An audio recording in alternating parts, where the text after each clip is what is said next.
happy little games. Hello my friends, and welcome back to the 5th and final installment in the history of Castlevania. For anyone who is curious, the computer conversions of the original game are at the end of this video. Also, thank you all so much for leaving likes on my last video. It really helps with the Google Analytics and I really do appreciate it. Thank you. There were numerous spin-offs, with the earliest one being 1990's Kid Dracula, which was released only in Japan. It is considered a parody of the original Castlevania with similar gameplay. As the story goes, the self-proclaimed Demon King, or Kid Dracula, has awoken from his long slumber only to discover that the dinosaur Galamoth has challenged him. Kid Dracula uses a little 5-finger discount on his father's cape and sets out on a journey to destroy the monster and reclaim his throne. You will encounter various familiar enemies such as bats, knights, zombies, and Frankenstein's monster. The various levels include an underwater stage, an amusement park, pirate ships, on top of skyscrapers, and a moving train, among others. Instead of a whip, you have what's called the Ball of Destruction. As you defeat the bosses throughout the game, you will gain more abilities. The graphics definitely have a super deformed style to them, with short, squat sprites but minimal flicker, which is always a good thing on an 8-bit NES. The controls are pretty good, although not as tight as the original Castlevania. The game itself is very difficult, and if I had hair to spare, I would have been pulling it out while playing. There was a remake for the original Game Boy that was released in 1993. There was finally an English release as part of Konami's Castlevania Anniversary Collection, which was released in 2019 for the PS4, Xbox One, Nintendo Switch, and Windows.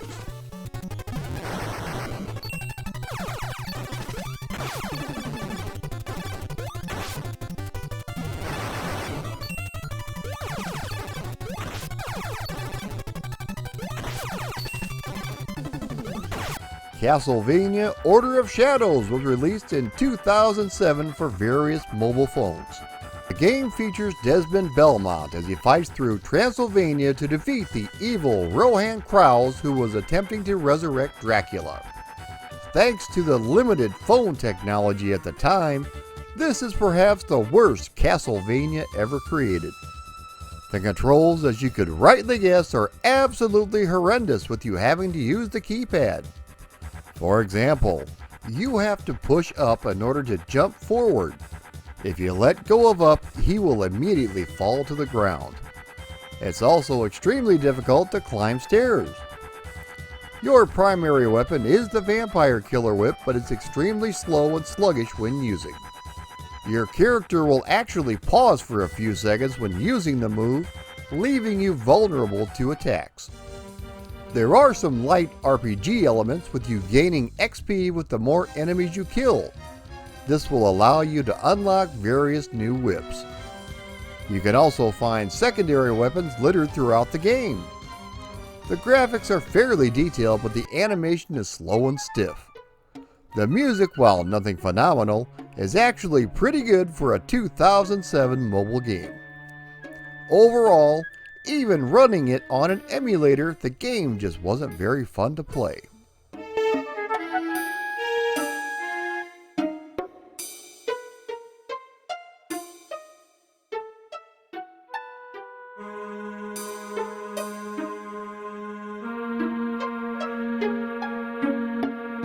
In 2009 brought us the only disc release for the Nintendo Wii, Castlevania Judgment.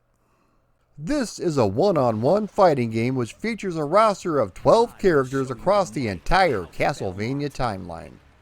Some of the characters you get to play as include Alucard, Dracula, Death, Simon Belmont, Trevor Belmont, and Maria Renard. The game uses the Wiimote for its controls along with the nunchuck. The Wiimote is used for basic attacks and sub-weapons, while the nunchuck is used to move your character around and also for defense. The game also supports the classic controller in addition to the GameCube controller, which does help immensely, otherwise you can crack that whip. Each character does have his own set of attributes and weapons. The game takes place in a 3D environment similar to Power Stone. The character models are simply adequate, with them not looking quite as good as other fighters released at the same time. The same can also be said of the backgrounds with its dark washed out colors. Most of the stages have environmental hazards which include lava, beds of spikes, and various other obstacles. The controls feel perfectly fine, although a bit uninspiring. A big problem with the game is the camera, which appears to be designed for a single player. Playing it multiplayer, it struggles to keep both players on the screen at the same time. How they let this get through the testing process, I'll never know. The game supports online multiplayer courtesy of Nintendo's Wi-Fi service. There are various things to unlock, including the ability to link up your DS to unleash even more content. The music is actually pretty good, with each character having a theme song from their respective games. The game features fast and furious gameplay and is geared more towards the casual fighting game fan. As far as Castlevania fans go, it's more of a curiosity than anything else. Take that now!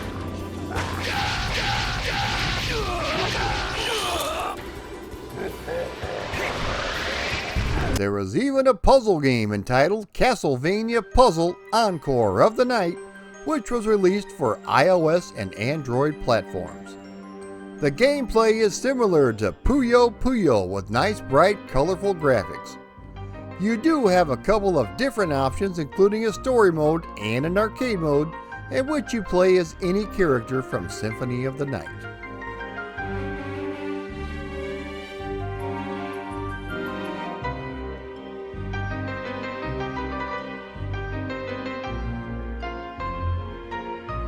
In 2009 brought us Castlevania the Arcade from Konami.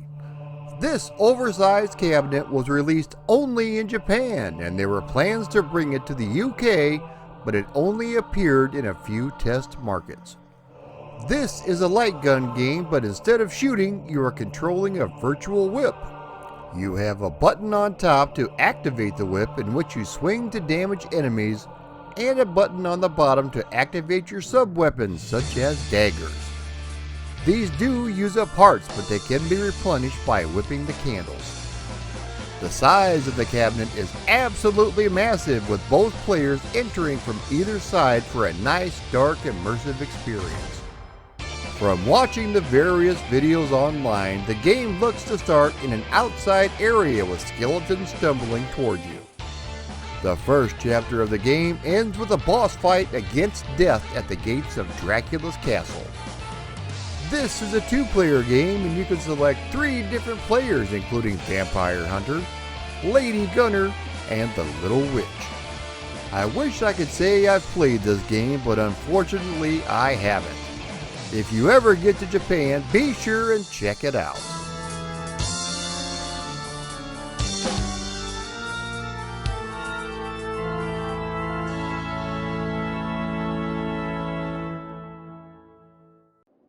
Castlevania Resurrection was to be released on the Sega Dreamcast all the way back in the year 2000, but unfortunately it was canceled.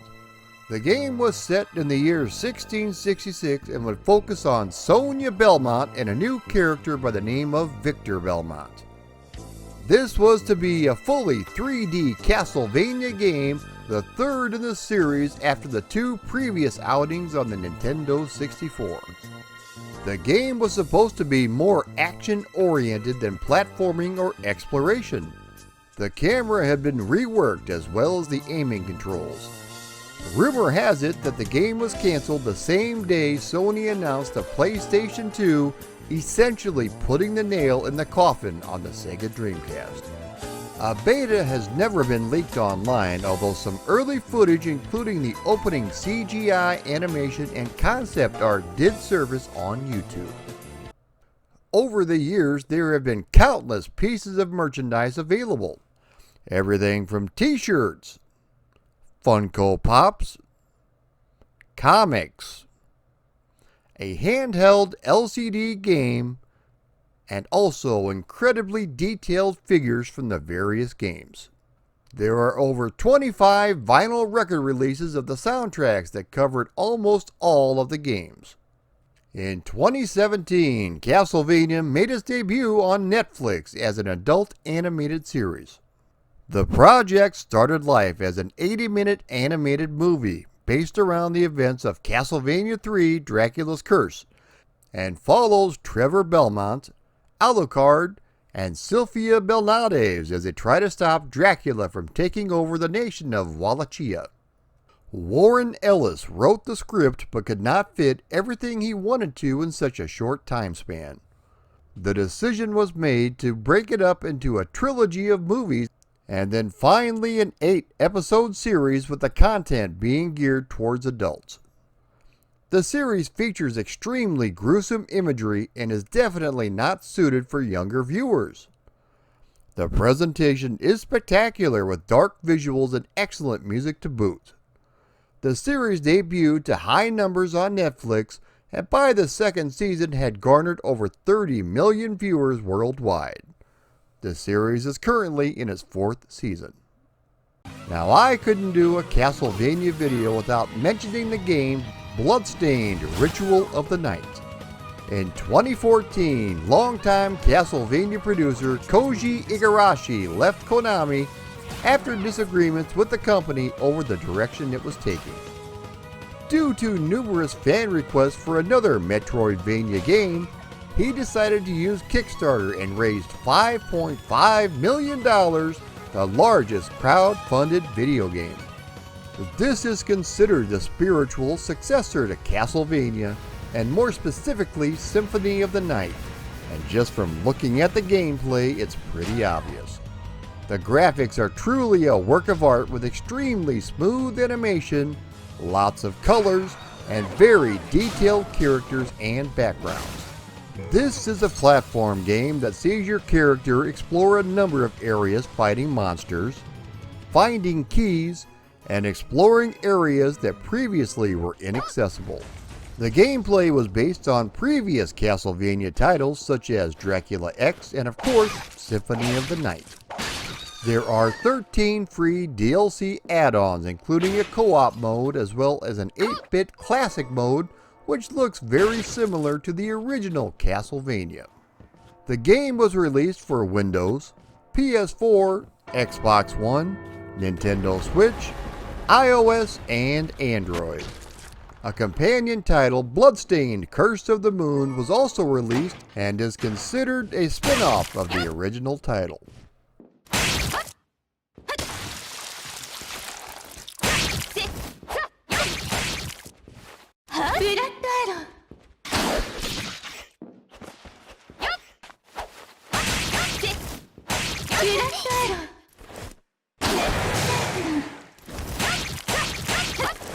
I had a lot of requests asking if I was going to cover the complete conversions, and of course I was.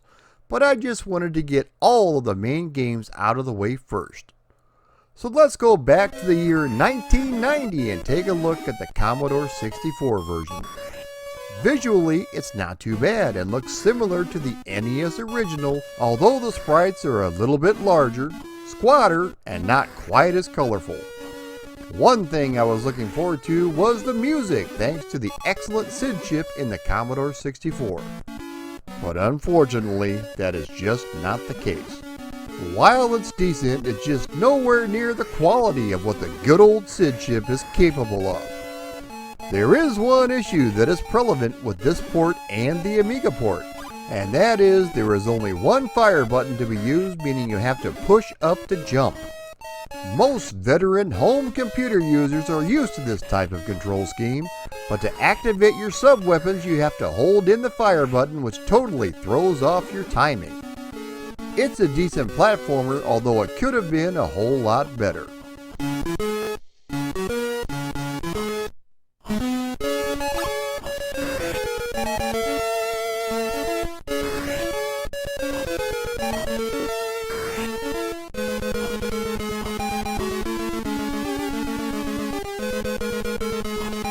The MS-DOS version is up next, and I've said it before and I'll say it again, I wish it wasn't. At first glance it looks very similar to the NES title with a reduced color palette. As soon as the game is in motion though, there is a slight stutter in the visuals, ranging from the character animations to the scrolling. And then we have the sound effects and music. This conversion is the epitome of bloops and bleeps and farts and queefs. This is probably the worst noise I have ever heard coming out of the PC speaker. What's even worse is that the sound effects actually drowned out the background music, but considering the quality, maybe that's a good thing. Supposedly there are certain sound cards that will work with the game which greatly enhances the sound, but I could only get the PC speaker to work. The controls are decent enough if you can get past the seizure-inducing visuals. You do have the option of using 2 fire buttons this time around, so it is similar to the NES version. Out of all the home conversions, this one is by far the worst.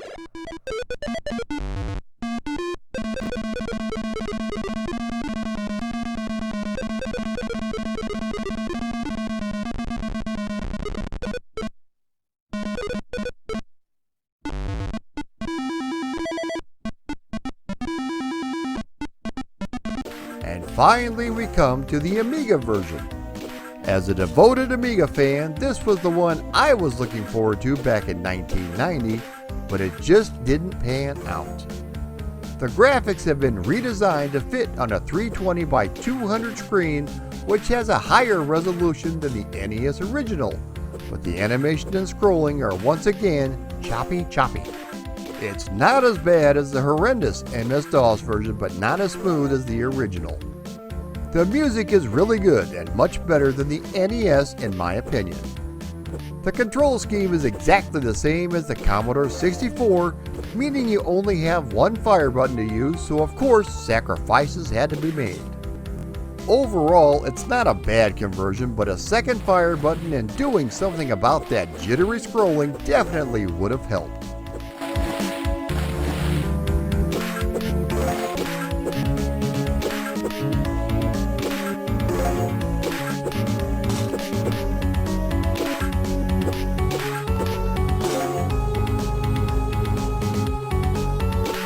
Now we come to the end of the history of Castlevania. Whew. When I started researching this video, I knew there were a lot of games in the series, but I had no idea there were over 30. I expected the series to be only 2 or 3 parts, so I didn't realize it would span 5 episodes. Castlevania is a classic franchise, and if you are a retro gamer, I am 99.9% sure you've played one of these games in your lifetime. Here we are 35 years later still discussing this series of games, which is a testament to the longevity of the series. Hopefully Konami will pull their head out of their butts and give us a new Castlevania game in the style of Symphony of the Night, only with updated visuals. It's been 6 years since we've had a proper Castlevania game, and I can't believe they have disregarded the franchise like a red-headed stepchild. At least we have the Bloodstained series in the meantime to play.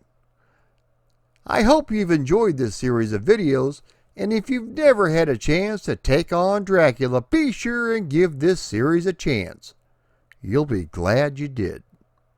If you enjoyed this video or any of my content, be sure to leave a like, comment, share, and subscribe.